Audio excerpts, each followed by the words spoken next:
Hello friends, exam hall के YouTube channel में आप सभी का स्वागत है।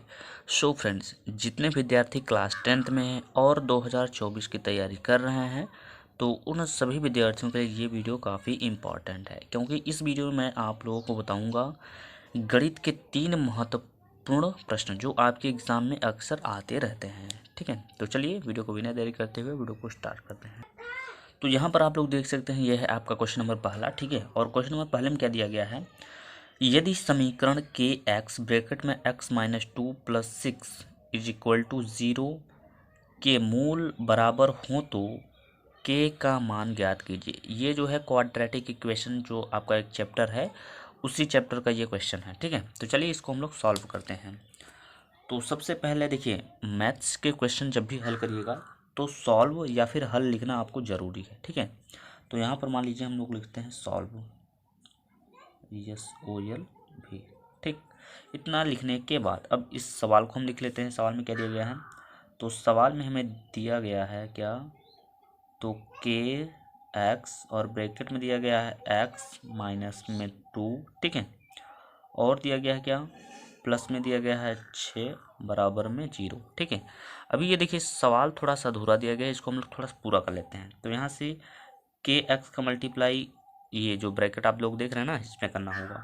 तो के एक्स का जब यक्स में करेंगे तो यहाँ पर हो जाएगा के एक्स स्क्वायर। अब आप लोग सोचेंगे स्क्वायर कहाँ से आ गया, तो देखिए यक्स का गुणा जब यक्स में होता है तो स्क्वायर हो जाता है। जैसे कि यदि यक्स का गुणा हम करें यक्स में तो यहाँ पर हो जाएगा यक्स स्क्वायर। ठीक है, उसके बाद देखेंगे तो यहाँ बीच में माइनस है तो माइनस लगाएंगे। अब के एक्स का गुणा 2 में करेंगे तो यहाँ पर क्या हो जाएगा, 2 के और यक्स हो जाए कुछ इस तरीके से। ठीक है, और प्लस में क्या हो जाएगा, प्लस में हो जाएगा 6 बराबर में 0। इतना हो जाने के बाद, तो इतना हो जाने के बाद अब देखिए जो हमारा नया मान निकल के आया ये वाला है।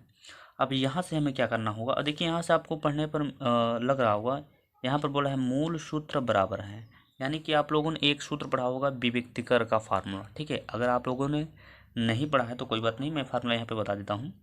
तो देखिए विभक्तिकर का फार्मूला होता है, विभक्तिकर यानी कि D बराबर B² माइनस 4AC, ये इसका होता है फार्मूला, इसको आप लोग याद रखिएगा। ठीक है, तो ये आपका है फार्मूला। अब उससे पहले देखिए क्या करना होता है, तो उससे पहले हमें A B और C का मान निकालना होता है।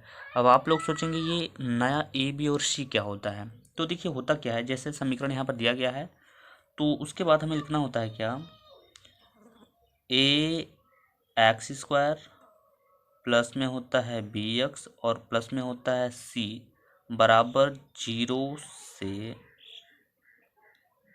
तुलना। ठीक है, तुलना करने पर इतना आपको लिखना होता है। अब ये क्यों लिखना होता है, क्योंकि आप फार्मूले में देखेंगे तो A B और C यूज हुआ है। अब यहाँ से आप सवाल में देखेंगे तो A B और C कहीं है ही नहीं, तो आपको क्या लगेगा, यहाँ पर फार्मूला नहीं बैठा सकते हम, तो इसलिए क्या होता है, तुलना किया जाता है। तुलना में ये यक्स स्क्वायर कट जाएगा, यानी ए के स्थान पे क्या आ जाएगा, तो ए के बराबर में आ जाएगा के आ जाएगा। ठीक है, आ गया।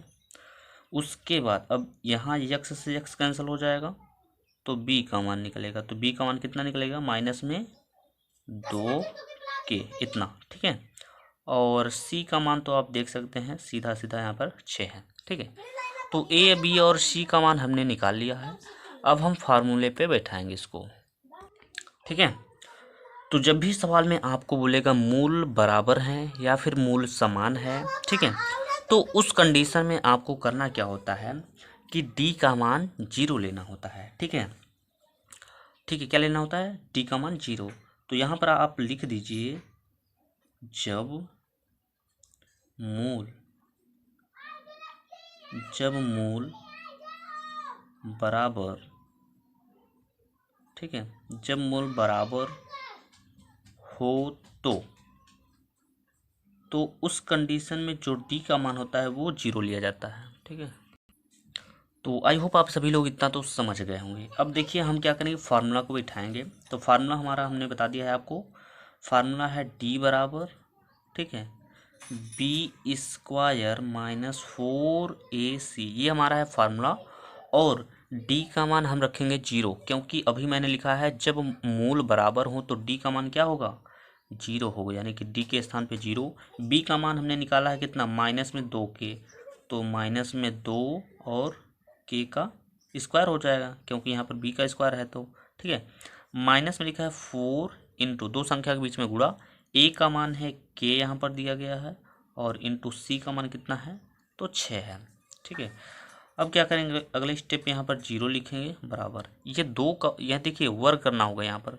अब माइनस में 2 है, और 2 का जब वर्ग करेंगे तो ये प्लस का 4 हो जाएगा ये, ठीक है, 2 का वर्ग हो जाएगा 4 और प्लस में हो जाएगा, क्योंकि माइनस जो है यहाँ पे सम है तो ये प्लस में हो जाएगा। और के का जब स्क्वायर करेंगे तो यहाँ पर हो जाएगा के स्क्वायर ही रह जाएगा, क्योंकि ये कोई संख्या नहीं है इसलिए, ठीक है, माइनस।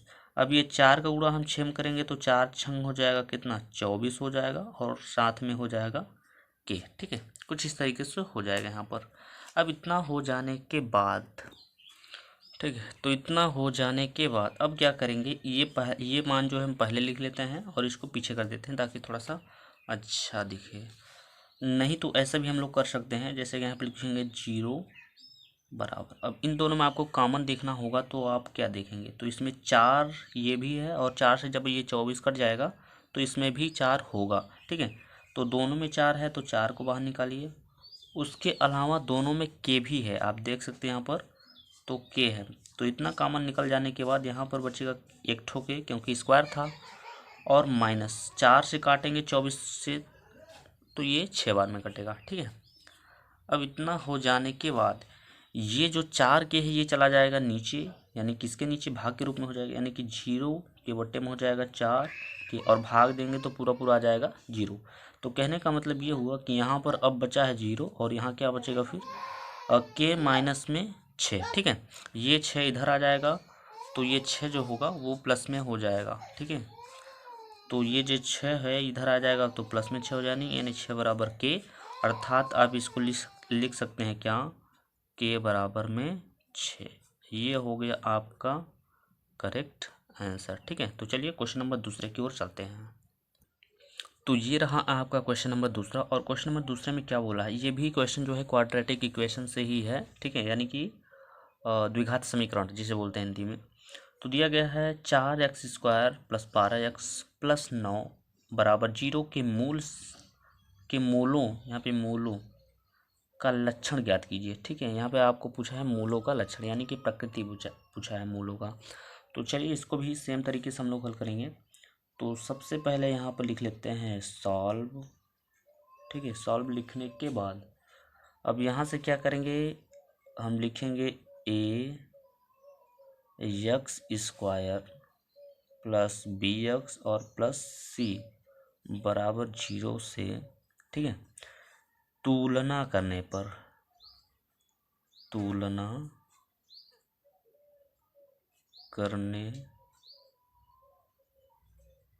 इतना आपको लिखना होगा। इतना लिखने के बाद अब यहाँ से हमारा a का मान प्राप्त होगा, a बराबर हो जाएगा कितना, 4 हो जाएगा, क्योंकि x² से x² कैंसिल हो जाएगा, ठीक है।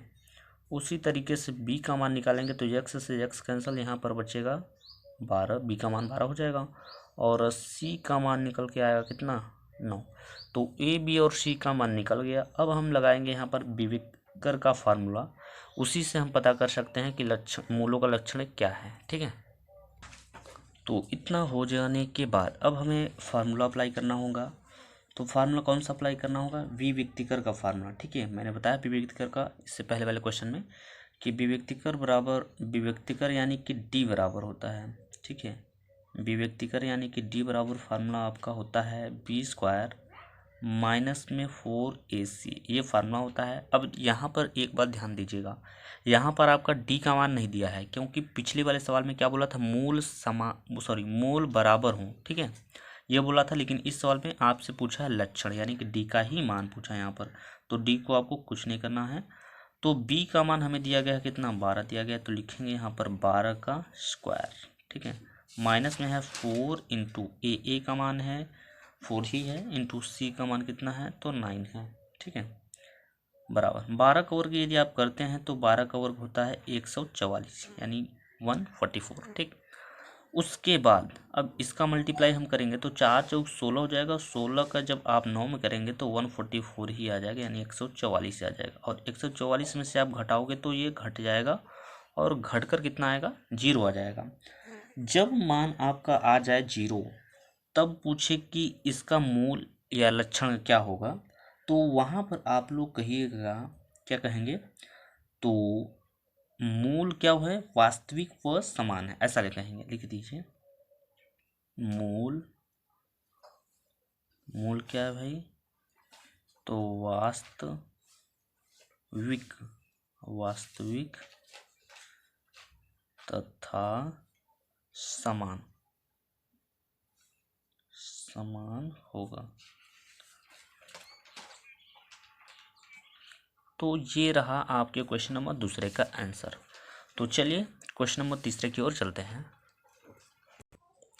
तो ये रहा आपका क्वेश्चन नंबर तीसरा, काफ़ी इंटरेस्टिंग क्वेश्चन है और ये आपका ट्रिगोनोमेट्री जो चैप्टर है कक्षा 10 में, उस चैप्टर का है जो 8 में प्रश्नावली 8 में दिया गया है, तो वही वाला है। ठीक है, चैप्टर 8 में। तो चलिए इसको भी सॉल्व कर लें। ये भी काफ़ी अच्छा क्वेश्चन है, ये भी आपके बोर्ड एग्जाम में आते रहते हैं प्रूफ करने के लिए। ठीक है, चलिए इसको हम लोग सॉल्व करते हैं। तो सबसे पहले यहाँ पर हम लोग लिख देते हैं सॉल्व। ठीक है, सॉल्व। अब देखिए यहाँ पर बोल क्या रहा है, यदि tan theta plus cot theta बराबर 2, यहाँ पे कामा लगाया गया है। उसके बाद बोल रहा है tan square theta plus cot square theta का मान ज्ञात कीजिए। तो बेसिकली यहाँ पर आपसे पूछ क्या रहा है, तो यहाँ पर पूछ रहा है आपसे tan square theta plus cot square theta का मान क्या होगा। ठीक है, तो सबसे पहले जो हमको दिया गया है, यानी सवाल में जो दिया गया है उसको हम लोग लिख लेते हैं। क्या दिया गया, तो यहाँ पर दिया गया है tan थीटा प्लस में दिया गया है cot थीटा बराबर में 2, यही तो दिया गया है। अब यहाँ पर हमें करना क्या होगा, लिखना होगा, क्या लिखना होगा, दोनों पक्षों का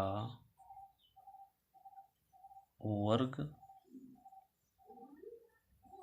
करने पर। ठीक है, अब आप लोग सोचेंगे कि दोनों पक्ष क्या होता है। तो देखिए जिस तरीके से आप लोग रोड पे चलते हैं तो साइड देखते हैं, ये दायां है ये बायां है, उसी तरीके से मैथमेटिक्स में एक सवाल होता है। एक सवाल क्या होता है आप समझिएगा थोड़ा सा। जैसे कि मान लीजिए मैं यहाँ पे लिखूँ a बराबर में b, तो ये हो गया एक पक्ष, ये हो गया, और ये हो गया दूसरा पक्ष। यानी कि जो पहले होगा ये वाला, वो ये लेफ्ट के साइड में है तो इससे हम लोग बोलेंगे बायां पक्ष, और ये राइट के साइड में इसे हम लोग क्या बोलेंगे, दायां, यानी कि right hand side, left hand side, right hand side. ठीक है, आई होप आप लोग समझ गए होंगे। तो दोनों पक्षों का वर्ग करने के लिए बोल रहा है, तो यहाँ पर हम लोग लिखेंगे tan थीटा प्लस में हो जाएगा यहाँ पर cot थीटा का होल स्क्वायर हो जाएगा, वर्ग क्योंकि बोला ना। अब दूसरा पक्ष है 2, तो इस 2 का भी वर्ग हो जाएगा यहाँ पर। अब यहाँ से अगर आप देखें तो यहाँ पर एक फार्मूला बन रहा है। कौन सा फार्मूला बन रहा है, तो a प्लस बी का होल स्क्वायर का, आप लोग जानते होंगे a प्लस बी का होल स्क्वायर का फार्मूला तो होता है a स्क्वायर प्लस में होता है बी स्क्वायर और प्लस में होता है 2ab, ये होता है फार्मूला। ठीक है, तो a मतलब है यहाँ पर tan, तो यहाँ पर लिखेंगे क्या, tan square theta plus b यानी कि cot है, तो यहाँ पर हो जाएगा cot स्क्वायर थीटा प्लस में होगा 2, a का मान है tan थीटा, ठीक है, और b का मान है कितना, cot थीटा, और 2 का वर्ग करेंगे तो 2 का वर्ग हो जाएगा 4, कुछ इस तरीके से हो जाएगा।